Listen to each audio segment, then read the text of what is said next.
오늘 함께 보실 하나님의 말씀은 하나의 몸 많은 지체라는 제목입니다. 예수님의 제자는 12명인데 그들은 다양한 배경 그리고 다양한 성향을 가지고 있었습니다. 어부 출신 제자들이 있었고요. 그다음에 세리 출신 제자도 있었고 열심당원 출신 제자들도 있었어요. 이 열심당원들은 막 칼을 차고 다니는 그런 사람들이기도 했어요. 도마는 이성적인 사람이었던 것 같아요. 그래서 객관적인 증거가 아니면 좀 믿으려고 하지 않았던 그런 사람이 도마였고, 베드로는 신앙이 좋았습니다. 열정적인 사람이었어요. 그러나 예수님을 3번이나 부인하기도 했죠. 가룟 유다는 어떻습니까? 예수님을 배신하여 은삼십에 팔아넘기는 그런 일을 하게 됩니다. 이렇듯 이 12명의 제자들은 배경과 성향이 많이 다릅니다. 12명인데도 불구하고 많이 달랐던 것을 볼 수 있습니다. 12명도 생각과 성격이 이런 성향이 달라서 마음 맞추기가 쉽지 않다면 여러분 50명, 100명 그 이상 모인 곳에는 얼마나 더 다양하고 이 마음 맞추기가 어렵겠습니까? 오늘 말씀을 통해서 그럼 교회는 어떤 모습이어야 할지 우리 함께 2가지를 살펴보도록 하겠습니다. 우리 첫 번째 시작. 교회는 다양한 성도들이 모인 공동체입니다. 이 다양함을 설명하기 위해서 바울은 사람의 몸을 비유로 설명을 하는데요. 12절에 있는 말씀 다시 한번 보시면 처음부터 시작. 몸은 하나인데 많은 지체가 있고 몸의 지체가 많으나 한 몸인과 같이 그리스도도 그러하니라. 몸에는 많은 지체들이 있다 이렇게 말씀하세요. 그래서 눈에 보이는 눈, 코, 입, 귀, 손, 발 등과 같은 그런 눈에 보이는 지체가 있고요. 또 눈에 보이진 않지만 오장육부가 있고 뼈나 혈관 이런 것들이 있다라는 것이에요. 눈에 보이는 것이 있고 눈에 보이지 않는 것이 있어요. 그것을 지체라고 지금 이야기하고 있습니다. 그리고 나서 또 말씀하시기를 12절 마지막 부분에서 뭐라고 말씀하십니까? 그리스도도 그러하니라 이렇게 말씀하세요. 그리스도도 그러하니라. 그래서 교회 구성원들은 인종이나 사회적 지위, 지식의 유무 등과 관계없이 그리스도 안에서 한 몸이 되었다는 것을 말씀해 주고 있어요. 그리스도 안에서 한 몸이 되었습니다. 우리는 많은 부분에서 다르지만 또 우리만 생각하는 것이 아니라 세계에 흩어져 있는 교회들을 생각하면 나라가 다르죠. 인종이 다릅니다. 그렇죠? 사회적 지위도 다르고 하는 일도 다릅니다. 언어도 다릅니다. 그럼에도 불구하고 그리스도 안에서 한 몸이 되었다라고 말씀해 주고 있습니다. 그래서 우리는 인정해야 될 것이 있어요. 그 3가지를 인정해야 되는데 볼까요? 3가지 중에 첫 번째는 시작. 성도는 성령으로 한 몸이 되었음을 인정해야 됩니다. 우리는 성령 안에서 한 몸이 되었어요. 이걸 인정해야 된다는 거예요. 13절 말씀 시작. 우리가 유대인이나 헬라인이나 종이나 자유인이나 다 한 성령으로 세례를 받아 한 몸이 되었고 또 다 한 성령을 마시게 하셨느니라. 유대인들 입장에서는요, 이방인들, 헬라인, 그러니까 이방인들과 하나 된다는 것은 도저히 상상할 수도 없었던 것입니다. 또 생각해 보십시오. 자유인이 종과 하나 되기를 원하겠습니까? 지위가 다르잖아요. 위치가 다르잖아요. 그래서 도저히 하나 될 수 없는 사람들인데 유대인이나 헬라인이나 종이나 자유인이나 다 같이 누구든지 그리스도 안에서 하나 되었다. 한 성령 안에서 하나 되었다라는 것을 우리에게 말씀해 주시고 계십니다. 그렇기 때문에 우리가 예수 그리스도 안에서 한 성령으로 말미암아 한 몸이 되었다는 것을 인정하라는 거예요. 인정해야 된다는 것이에요. 이것은 우리가 다른 사람보다 더 낮기 때문에, 더 높기 때문에, 더 낮기 때문에 되는 것이 아니라 하나님의 은혜로 되었기 때문에, 나도 하나님의 은혜, 저 사람도 하나님의 은혜, 우리 모두가 하나님의 은혜로 하나님의 자녀가 되었기 때문에, 그리고 예수 그리스도 안에서 한 몸이 되었기 때문에 인정하라는 거예요. 우리는 그리스도 안에서 성령에 의해서 한 몸이 되었습니다 라는 것을 인정하는 그런 공동체가 되어야 합니다 라고 말씀해 주고 있습니다. 그리고 또 2번째 인정해야 될 것이 있는데 시작. 성도는 다양함을 인정해야 합니다. 다양함, 우리가 다르다, 다양하다, 다양성에 대한 것을 인정해야 된다는 것인데요. 15절 시작. 만일 발이 이르되 나는 손이 아니니 몸에 붙지 아니하였다 할지라도 이로써 몸에 붙지 아니한 것이 아니요. 만약 서로가 하나 되기 어렵다고 말해도 우리는 하나 될 수 없어 이런 말을 할지라도 사실이 변하지는 않는다는 거예요. 발이 손이 아니라고 해서 몸의 일부가 아닐 수 없다라는 거죠. 그렇죠? 손도 발도 몸의 일부라는 사실이에요. 바울은 몸이 모두 손일 수도 없고 몸이 모두 귀일 수 없다, 모두 발일 수 없다 이렇게 설명을 하고 있어요. 누군가는 손일 수 있고 누군가는 발일 수 있고 누군가는 눈이고 누군가는 코라는 거예요. 누군가는 귀라는 거예요. 그러나 모두가 손일 수는 없다, 모두가 발일 수는 없다라고 그렇게 설명을 하고 있습니다. 이렇듯 사람의 몸은 다양한 지체들로 이루어졌다는 것을 말씀하고 있어요. 그러나 눈은 눈이라고 해야 되고 코는 코라고 해야 돼요. 그렇죠? 만일 코가 나는 냄새 맡기 싫어, 이제는 나는 보고 싶어 이거 되지도 않는 거지만 여러분 그렇게 되면 코의 기능은 사라지게 되는 거예요. 코가 얼마나 중요합니까? 음식을 먹을 때도 코가 막히면 음식이 맛이 없어요. 무슨 맛인지 모르니까. 코의 기능이 얼마나 중요합니까? 그런데 그 코의 기능, 그 중요한 기능을 팽개쳐 버린다면 우리가 누려야 될 것을 누릴 수 없게 된다는 것을 말씀하고 있습니다. 그래서 그렇기 때문에 다양함을 인정한다는 것은 다름을 인정한다는 거예요. 우리가 다양하다라는 것은 우리가 다르다. 그래서 다양함을 인정한다는 것은 결국 우리의 다름을 서로 인정해 주는 것이라는 거예요. 그래서 눈을 눈으로서 인정해 주고 코를 코로서 인정해 주는 거예요. 그리고 귀를 귀로서 인정해 주는 거예요. 서로 다르기 때문에 인정해 주는 거예요. 그래서 냄새를 맡고 싶다면 무엇이 앞장서면 됩니까? 코가 앞장서면 돼요. 잘 보고 싶어요. 그러면 무엇이 앞장서야 됩니까? 눈이 앞장서면 되는 거예요. 그리고 잘 듣고 싶다면요, 귀가 앞장서면 되는 거예요. 또 생각을 잘 표현하고 싶다면 입이 앞장서면 되는 거예요. 그래서 우리들 중에서는 코가 되는 사람이 있어요. 잘 맞는 사람들이 있다는 것이죠. 어떤 사람은, 어떤 성도는 잘 보는 성도가 있어요. 그러면 그 역할을 해주면 되는 거예요. 어떤 성도는 잘 말하는 성도가 있어요. 그러면 그 역할을 해주면 되는 거예요. 그래서 다 각자 다르다라는 것을 인정해 줄 때 그 고유의 특성이 존귀하게 여겨진다는 것입니다. 그리고 세 번째 볼까요? 세 번째, 우리는 또 무엇을 인정해야 되냐면 시작. 성도는 하나님께서 의도를 가지고 우리를 만드셨음을 인정해야 됩니다. 그러니까 우리가 서로 다르잖아요. 근데 이것이 하나님의 의도 가운데 있다는 것을 인정해야 된다는 거예요. 18절 말씀은 쉬운 성경으로 시작. 그러나 사실 하나님께서는 그분이 원하시는 대로 몸 안에 각각 다른 기능을 하는 여러 지체를 두셨습니다. 여러 지체를 누가 두셨다고요? 하나님께서 그분이 원하시는 대로 두셨다라고 말씀해 주고 있습니다. 인간의 몸을 지으신 분은 하나님이십니다. 그래서 하나님께서 인간을 완벽하게 만드셨어요. 그래서 하나님께서 인간을 만드신 이후에 뭐라고 하셨어요? 심히 좋았더라, 이렇게 하나님께서 말씀하셨죠. 그래서 몸에 어떤 것도, 지체에 어떤 것도 불필요한 것이 없도록 창조하셨다는 거예요. 아무것도 버릴 것이 없다라고 말씀하십니다. 그래서 각기 지체대로 기능이 있고 그 기능은 서로 보완해 주면서 서로 발전하게 된다는 거예요. 손이 발을 조금만 도와주면 서로 보완이 되고 발전할 수 있다라는 거예요. 그래서 교회 공동체 안에서도 마찬가지라고 우리에게 가르쳐 주십니다. 그래서 우리는 다르기 때문에 서로 보완해 줄 수 있는 거예요. 서로 다르기 때문에. 다 똑같잖아요. 그러면 어떤 현상이 일어납니까? 다 똑같은 걸 하고 싶어 해요. 100이면 100, 다 똑같은 걸 하고 싶어요. 다 찬양을 잘하잖아요. 그럼 뭐 하고 싶겠어요? 나 찬양 인도하겠습니다. 근데 100명이 다 찬양 인도하겠대요. 그럼 됩니까, 안 됩니까? 안 돼요. 그것은 건강한 공동체가 아니라는 거죠. 그러면 일주일에 한 번씩 바꿔서 그러면 100주 동안에 한 번씩 돌아가면서 합니까? 이게 뭡니까? 이것이 이 건강한 공동체가 아니라는 것이죠. 그래서 우리는 각기 다 다르기 때문에 서로 보완해 줄 수 있고 다르기 때문에 협력하여 더 발전할 수 있다는 것을 말씀하고 있어요. 인사이드 아웃이라는 애니메이션 영화가 있어요. 보셨는지 모르겠어요. 이런 그림을 보셨는지 모르겠어요.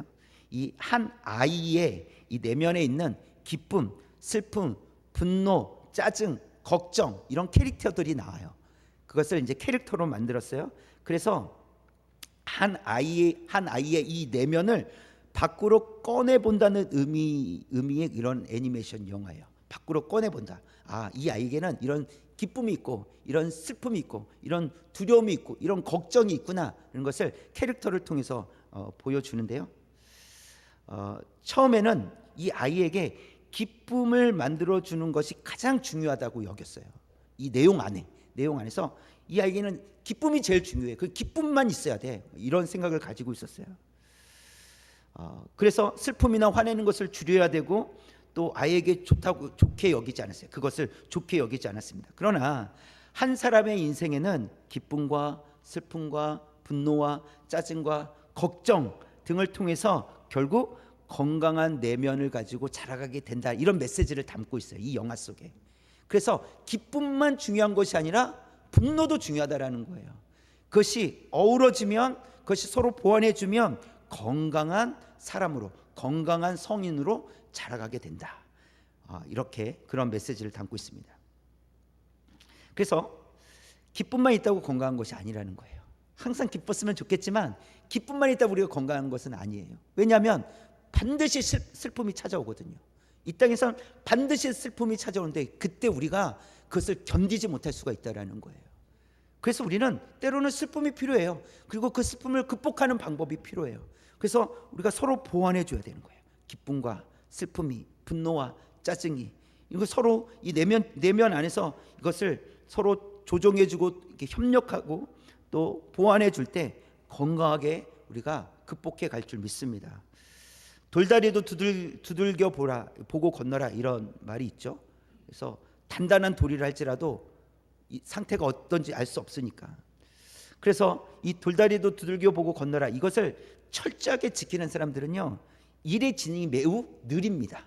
하나씩 다 두들겨 봐야 되니까 뒤에서 빨리 좀 갑시다. 잠깐만요, 두들겨 보고 갑시다. 이렇게 그러면 느려요. 일이 느려요. 그러나 긍정적으로 생각하면 이 사람은 매우 꼼꼼한 사람이고 세심한 사람이라는 거예요. 그러니까 다 부정적이지 않는다는 것이죠. 긍정적인 요소가 있다는 것이죠. 또 반대로 일을 버리는 사람이 있어요. 일을 잘 버리는 사람들이 있어요. 네, 그다음 그림을 보시면 나를 따르라 이거예요. 일을 버리는 사람이 있어요. 일이 빠르게 추진되지만 빈틈이 많이 있을 수 있습니다. 그러나 긍정적으로 생각을 해보면 바로바로 실천하는 사람이고 또 여러 가지 일들을 할 수 있는 그런 능력을 가지고 있을 수 있습니다. 여러분, 이 두 사람이 만나면 어떻게 될까요? 갈등이 있을 거예요. 분명히 갈등이 있을 거예요. 쉽지 않을 거예요. 왜냐하면 성향이 너무 다르니까. 여기서는 빨리 갑시다. 좀 천천히 갑시다. 얼마나 다릅니까? 이것으로 인해서 갈등이 일어나지 않겠습니까? 자, 그러나 긍정적으로 생각을 해보면 서로에게 있는 강점이 있어요. 그 강점이 서로 보완해주고 서로 도움을 줄 수 있다는 것이죠. 그래서 더 좋은 결과를 낼 수 있다는 것입니다. 우리가 달라서 안 될 것 같지만 서로 다름을 통해서 그것을 인정해 줄 때, 중요한 것은 그것을 인정해 줄 때 그 다름을 통해서 서로 보완이 되고 더 내가 하지 못했던 것을 상대방이 함으로써 더 좋은 결과들이 나타날 수 있다는 사실입니다. 그래서 우리가 서로 인정해 주는 것이 매우 중요하다. 또한 하나님께서 우리가 다름에도 불구하고 하나로 모이게 하셨다는 것은 하나님께서 그렇게 하셨다라는 거예요. 안 그러면 다 똑같은 사람만 모아놨겠죠. 다 똑같은 사람만, 똑같은 성향의 사람만 다. 그래서 다 돌다리를 두들기는 거예요. 다 돌다리.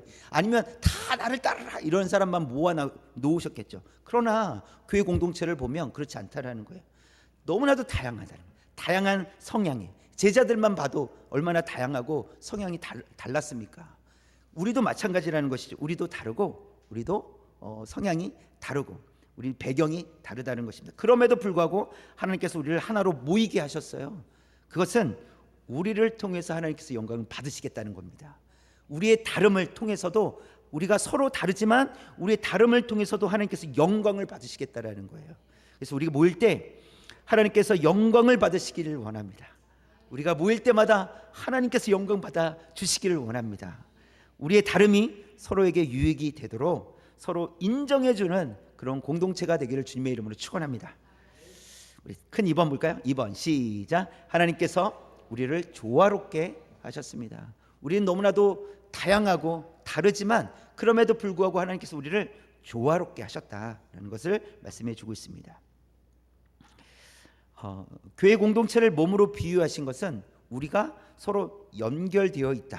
몸은 지체가 다 연결되어 있잖아요. 서로 연결되었다라는 것을 말씀해 주시는 겁니다. 그래서 우리는 다르지만 서로 연결되었다라는 거죠. 26절 말씀인데요. 처음부터 시작. 만일 한 지체가 고통을 받으면 모든 지체가 함께 고통을 받고 한 지체가 영광을 얻으면 모든 지체가 함께 즐거워하느니라. 한 지체가 고통을 받으면 모든 지체가 함께 고통을 받고 영광을 얻으면 모든 지체가 함께 즐거워하게 된다. 이렇게 말씀하고 있습니다.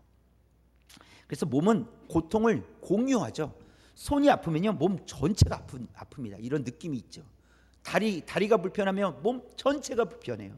그렇죠. 머리가 아프면 몸 전체가 아픈 것처럼 느껴집니다. 그것은 서로 연결되어 있기 때문에 그렇다는 것입니다. 그래서 성도는 그리스도 안에서 한 몸이 되었기 때문에 서로 연결되었기 때문에 고통도 기쁨도 함께 누리는 그런 공동체가 되었다는 것을 말씀하십니다. 미국에 있는 한 그 가정교회 이야기를 제가 들은 적이 있는데 세례식 때 세례를 받는 그 세례식 때 그렇게 우는 사람들이 있대요. 우는 성도들이 있대요. 눈물을 흘리는 성도들이 있대요. 왜냐하면 이게 목장, 거기서 목장이라고 하는데 목장의 목자들 그리고 목원들이 초신자들이 오잖아요. 그 초신자를 잘 섬긴단 말이죠. 그들을 위해서 헌신합니다. 그들이 예수님을 잘 믿을 수 있도록 또 가르치기도 하고 또 도와주는 것이죠. 그래서 시간이 지나서 그 초신자가 세례를 받는 거예요. 그때 그 목자 그리고 그 목원들이 그렇게 운대요. 하나님 너무 감사합니다. 그것은 그들에게 생명의 귀함을 그들은 알고 있기 때문에 그런 눈물이 날 거예요.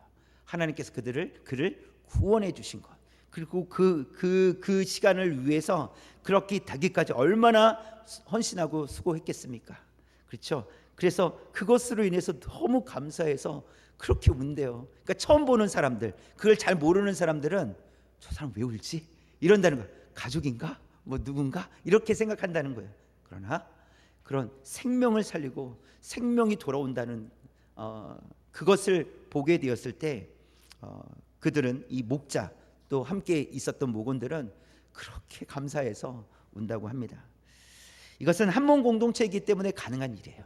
한 몸이 되었기 때문에 가능한 일이에요. 다른 사람이 아프면 물론 아주 가까운 사람이 아프면 막 나도 아픈 것처럼 느껴져요.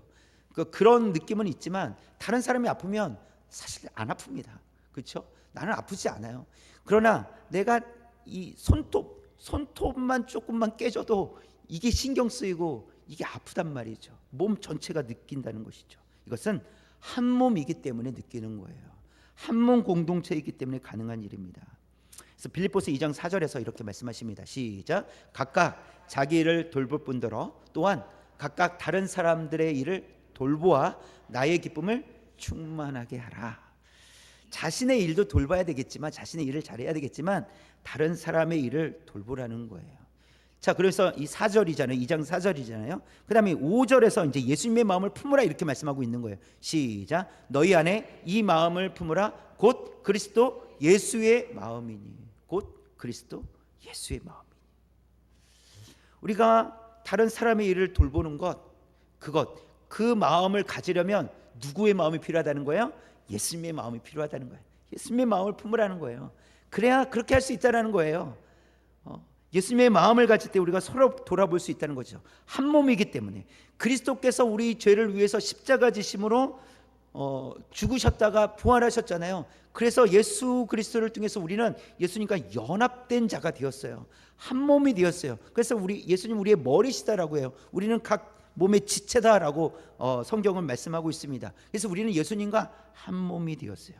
그 말은 예수님께서 우리를 돌보셨기 때문에 우리를 돌아보셨기 때문에 우리가 예수님과 한 몸이 될 수 있었다라는 것을 말씀해 주고 있습니다. 마찬가지로 우리가 서로 돌아본다는 것은 그리스도 안에 있기 때문에 서로 돌아본다는 거예요.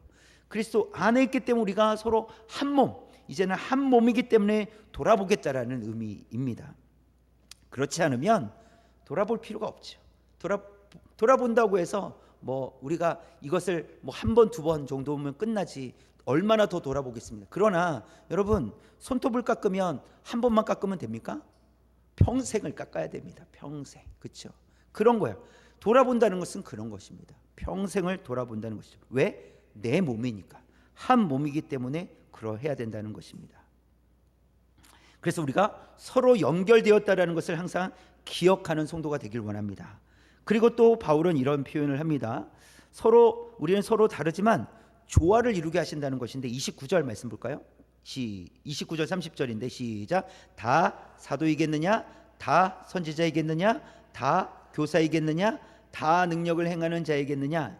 다 병 고치는 은사를 가진 자이겠느냐? 다 방언을 말하는 자이겠느냐? 다 통역하는 자이겠느냐? 이 말씀은 다 사도가 될 필요 없고 다 선지자가 될 필요 없습니다. 다 교사가 될 필요가 없습니다.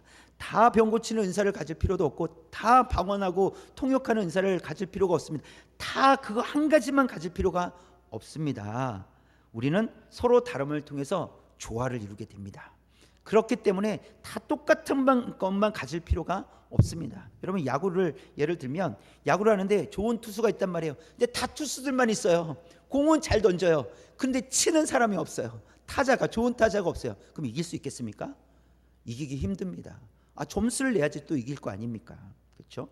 그래서 투수만 필요한 것이 아니라 타자도 필요하고요, 포수도 필요하고요, 발이 빠른 선수도 필요합니다. 서로가 잘하는 것이 다 달라요. 그러나 한 팀이 되었을 때 어떻게 됩니까? 강한 팀이 된다는 거예요. 서로 하나가 되었을 때 강한 팀이 된다는 거예요. 분명히 내가 없는 건데 다른 선수가 가지고 있어요. 나는 그렇게 빠르지 않는데 다른 선수는 빠르단 말이에요. 그것이 팀의 강점이 되는 거예요. 나는 공을 잘 던지지 못하는데 좋은 투수가 있어요. 그래서 팀의 강점이 되는 거예요. 나는 잘 치지 못하는데 아주 잘 치는 타자가 있어요. 그것이 팀의 강점이 될 수 있다는 것이죠. 그래서 우리는 다르지만 조화를 이루게 하셨다는 것을 우리에게 가르쳐주고 있습니다. 우리는 다르기 때문에 더 조화로운 교회, 성도가 될 줄 믿습니다. 그리고 하나님께서 우리를 조화롭게 빚어 가실 줄 믿습니다. 우리가 너무 달라가지고 우리 힘들어, 우리 하나 되기 힘들어 라고 우리는 그럴지 모르겠지만 하나님께서는 우리를 막 이제 그걸 빚으셔가지고 그래서 조화롭게 만들어 가실 줄 믿습니다. 예수님의 제자들은요, 자기들끼리 티격태격했어요. 내가 더 높은 자리 갈 거야. 아니야, 내가 더 높은 자리 갈 거야. 이러면서 티격태격합니다. 다투었어요. 그런 제자들이었지만 한 성령을 받은 이후에 오직 복음을 위해서 살아가는 사람들이 됩니다. 제자들이. 그래서 그 전에는 티격태격하면서 더 높은 자리, 예수님의 말씀을 잘 깨닫지도 못하고, 그러니까 분명하게 깨닫지도 못하고 자기 생각을 가지고 살았던 자들이나, 그들은 결국은 주님께서 그들을 복음을 위해서 생명도 아끼지 않고 복음을 위해서 살아갈 수 있도록 그들을 조화롭게 빚어주셨다는 사실입니다. 실패한 것처럼 보이고 형편없어 보인다 할지라도 제자들이 복음을 위해 살아갈 수 있도록 주님께서 그 일을 하셨습니다. 마찬가지로 우리가 서로 달라서 조화롭지 않게 보일 수는 있겠지만, 우리가 서로 티격태격 할 수도 있겠지만, 예수님의 제자들처럼, 그러나 하나님께서 우리의 다름을 조화롭게 빚어 가실 줄 믿습니다. 우리가 하나님의 그 뜻에 온전히 쓰임 받기를 우리가 사모하고 나아간다면 하나님께서 우리는 그냥 나는 내 일을 하고 나는 내가 잘하는 일을 하지만 하나님께서 내가 잘하는 일, 그리고 다른 사람이 잘하는 일, 이것이 조화를 이루어서 더 건강한 공동체, 하나님께서 기뻐하시는 공동체로 세워가게 하실 줄 믿습니다. 그런 교회가 우리 교회가 되기를 주님의 이름으로 축원합니다.